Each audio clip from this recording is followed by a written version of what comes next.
So with these sections, it's taking different ones of our 12 basic functions, and essentially we are graphing them as far as like what's been transformed. So it's been like shifted up, down, left, right, compressed, stretched, all those things. But we are not actually going to graph them. We're just going to say what's happening to them. Because if you can say what's happening to them and you can graph a basic function, you should be able to graph what's happening to them. So, let me see. We're going to start out with parabola, so y equals x squared. So compare with, or to, y equals x squared.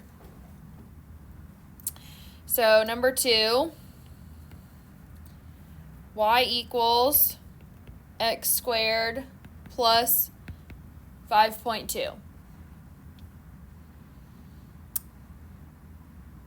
So if I am outside the parentheses, which essentially is what this is, okay, because it's just x being squared, what is happening? What does that shift tell me to do? Which direction?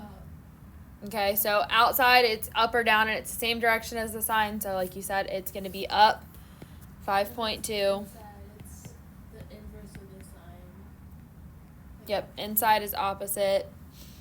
So this one, that's all that's happening to it. It's just going up 5.2 units, whatever you want to say. 4,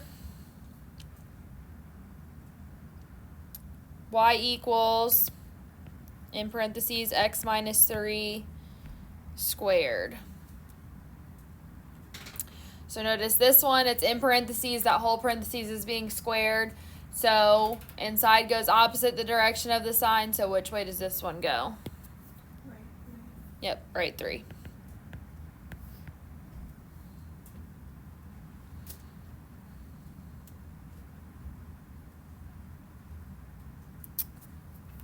See, 8, y equals, in parentheses, x plus 50, and then that whole thing is squared, minus 279. So this one has multiple things happening to it. What is the first thing that's, or well, it doesn't matter what order, but what's the first thing? Down 200. Yep, down 279. And what else? Left 50. Left 50. What would happen if they threw a negative sign out front? It would be reflected if they threw a negative sign out front. So none of them in here have that, at least in these ones, but I just want you to be aware of it because it's kind of weird that they didn't do one that was negative. Or well, one of them is.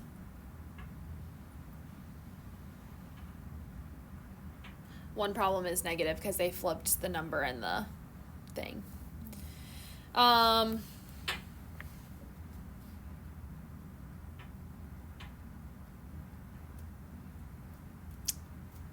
Let's see. Same thing, but we're doing square root functions now. So compare to y equals the square root of x.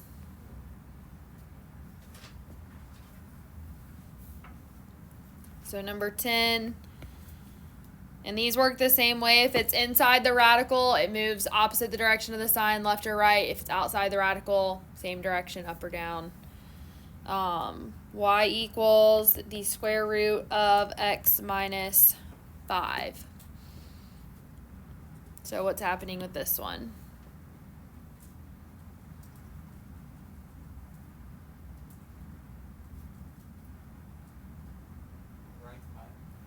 Right 5.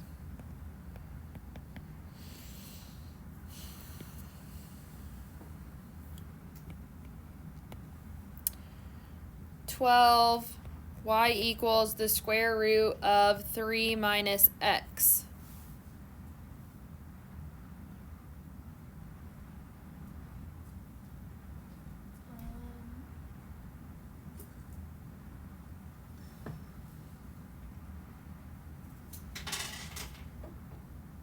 So if we're struggling to see what's going on with this one, we can rewrite it as y equals the square root of negative x plus 3. So I can just flip the way that things are written. Well, since x is negative, what would that do? That'll make it reflected.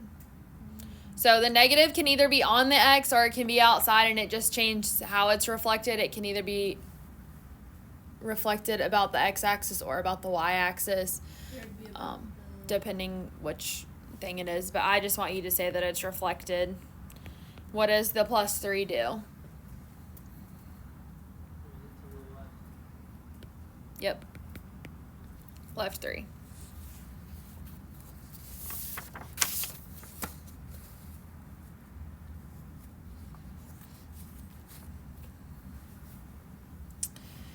All right, the next ones are same thing but x cubed.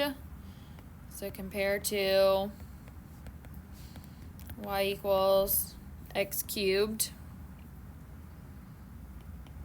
So 14 y equals 2x cubed. So we haven't had any like this where there's a number in front of the x yet, but if the absolute value of the number is greater than 1, what happens?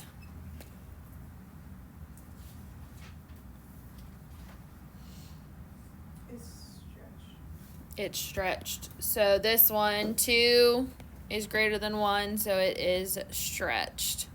Okay, and we say absolute value because if it was a negative 2 and we say it, some people would say, oh, well, that one's compressed, but it's the absolute value. The negative just tells you that it's reflected. All we're doing is looking at the actual number that's in front.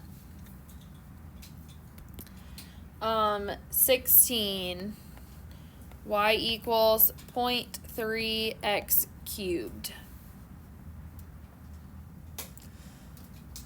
What's happening to this one? It's compressed. It's 0.3 is less than 1.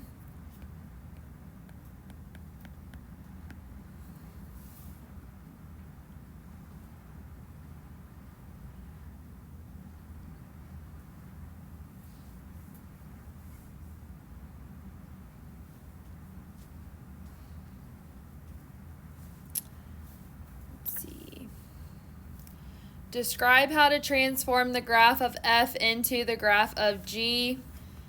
So they give us in number 18, f of x equals, in parentheses, x minus 1 squared, and g of x equals negative, and then parentheses, x plus 3 squared.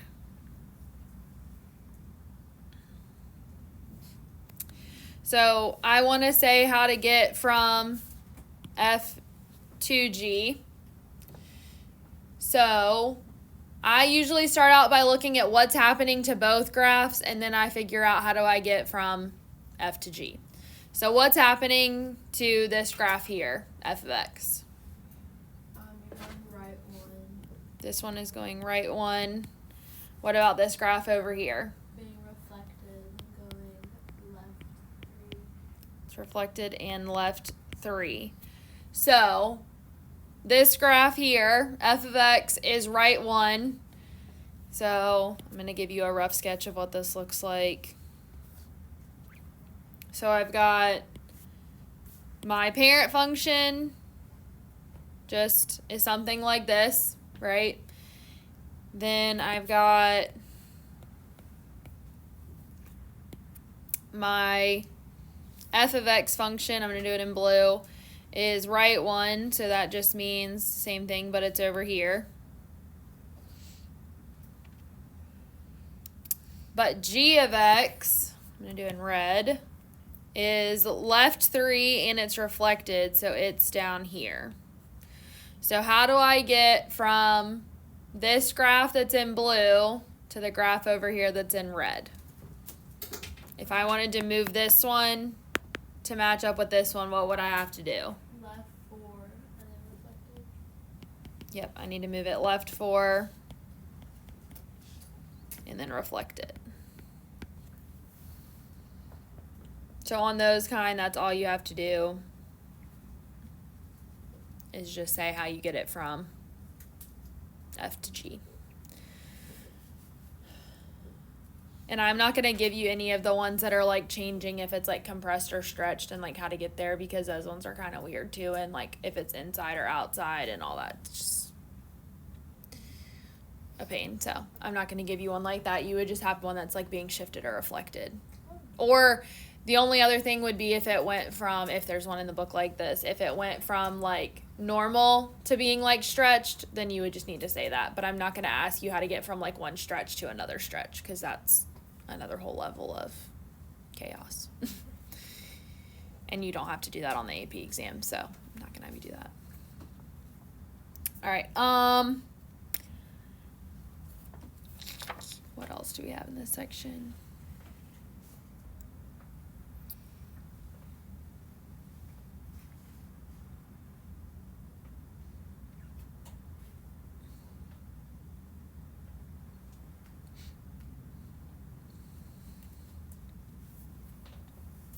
All right, these problems, I'm modifying the instructions of them.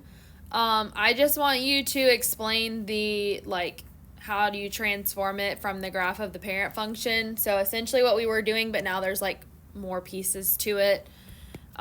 So 44, y equals -3 times the square root of x plus 1. So what is the basic function that we're comparing this one to? Square root of x. Yep, square root of x. So I want to figure out basically how do I get, or what is this graph doing compared to this one? So what is happening with this one? That's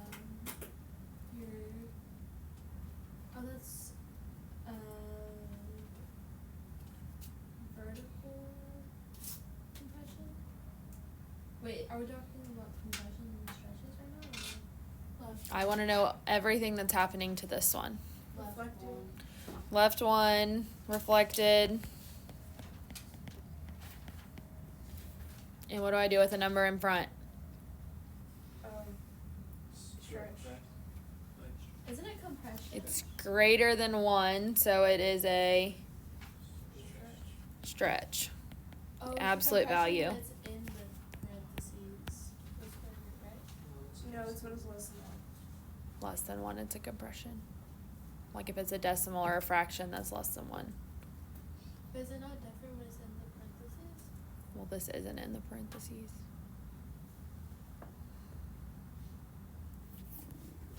So this one's a stretch.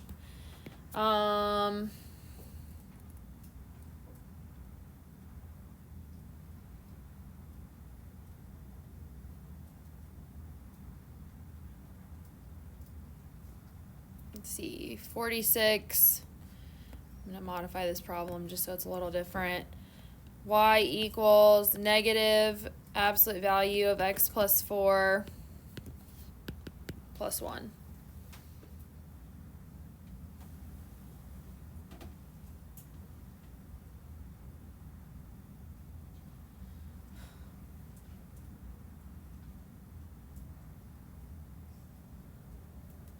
Up 1. Compress. Left 4 and then reflection. Up 1, left 4, and reflected. Let me see.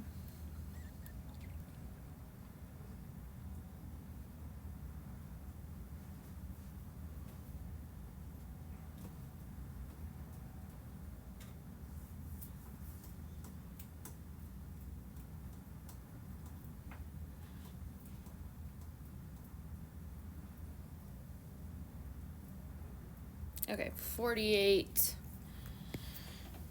So these ones are kind of like working backwards. They give you the basic function, they tell you what's happening, and you have to write the equation. So they say y equals x squared, and they say a shift right 4, and I'm kind of shortening it a little bit, vertical stretch So I'm just going to say stretch because it doesn't really matter, by 3. So what's happening to this one? Y equals x minus 4 squared. So that takes care of this part. What's happening with the stretch by 3? The 3 in front. Yep, 3 goes out in the front, so it'll just be like that.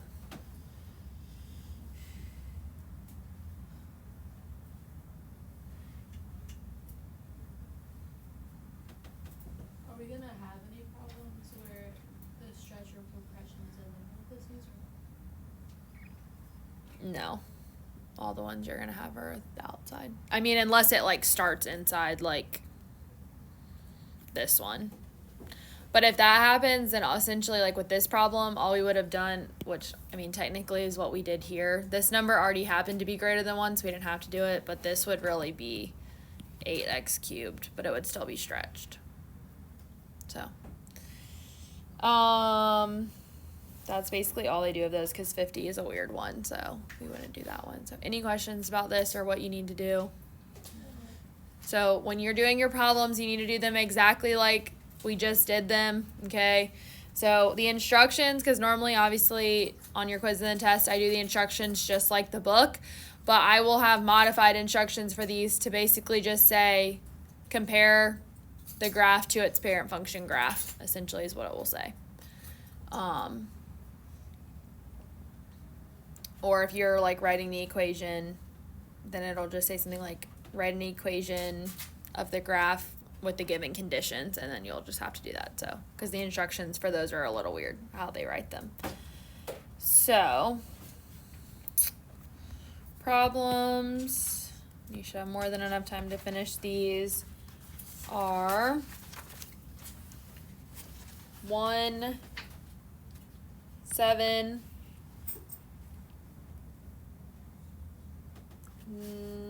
9, 13,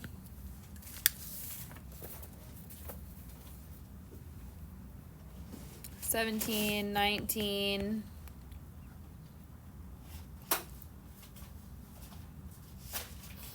43, 47, and 49.